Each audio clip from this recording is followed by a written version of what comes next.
Alright, we are on the trail. Gonna make our way up to the historic fire tower. Got a backpack full of radios to test. Just a few steps, no big deal.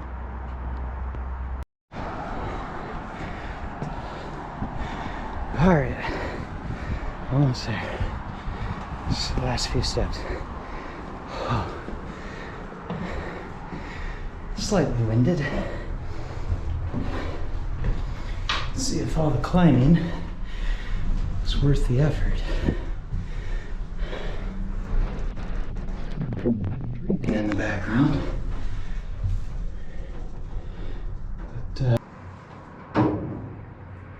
So the UV5G reaches 2.5 miles home, no problem. Now we're going to try the BTECH FRS radio running 2 watts on channel 15. Radio test, radio test. This is the orange BTECH radio from the fire tower, trying to get back home.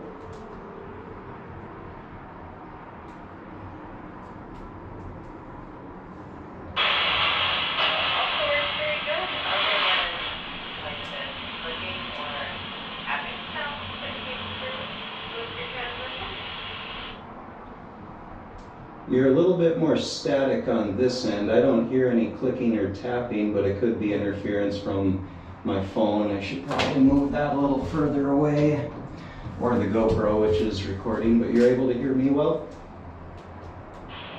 Yes, I do have some static as well. If you give me a second here, I can pull out my camera and maybe record the sound if you send me back a transmission.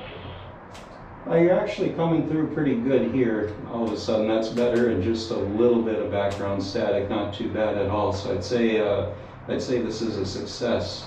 I'm ready to move on to the other black radio there if you are. Yeah, we can move on to the other one. I don't know if you moved your phone when you did that. The clicking was a little quieter, but I did record it, so we'll see if it shows up or not.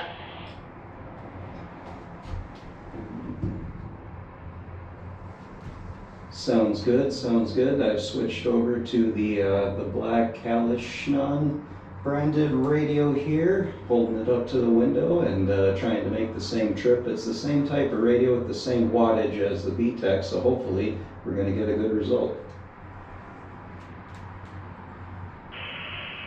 Yeah, this one was okay. A little static also. Things clicking oddly enough, so maybe try again. Don't change anything. The same clicking, you say. It could be the GoPro going back to the phone. I have the preview on, so there's Wi-Fi bouncing around in here, and the other 2 radios on as well, but they shouldn't be causing too much interference when receiving, and still no clicking here, so let's see what it sounded like to you now.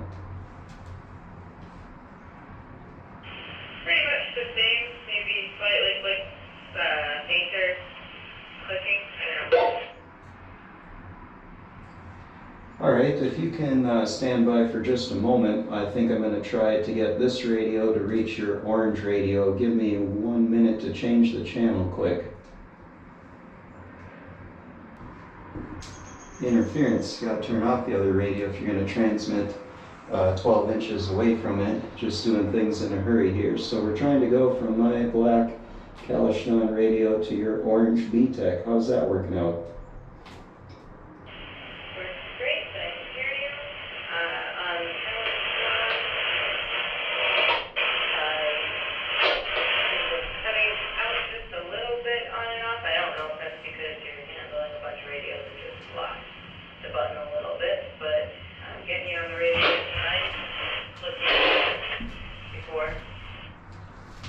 Yeah, I've noticed depending on where I hold my hand in relation to the window pane, I get some interference, and these are metal lined, like the windows are framed up with metal, so I'm in a metal tower surrounded by metal and punching through glass, so that's noteworthy that it's working that good.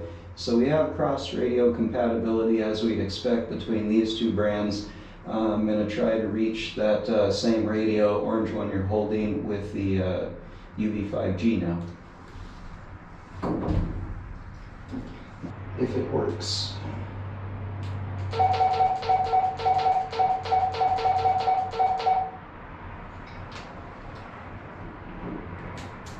Just transmitting wideband, but maybe the orange one's still receiving it. Are you there?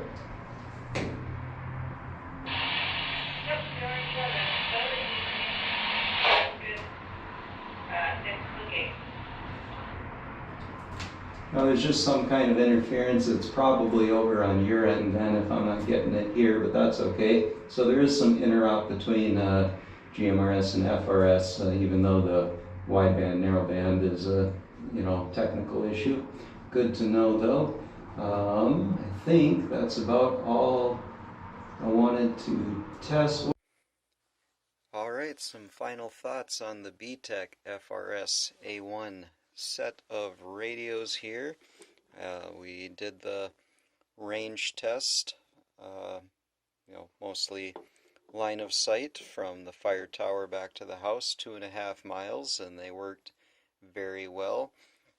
They have good, I really like the straightforward controls that the FRS A1 have. There's one button to get to weather.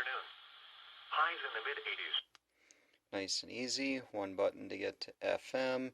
Easy press and hold keypad lock.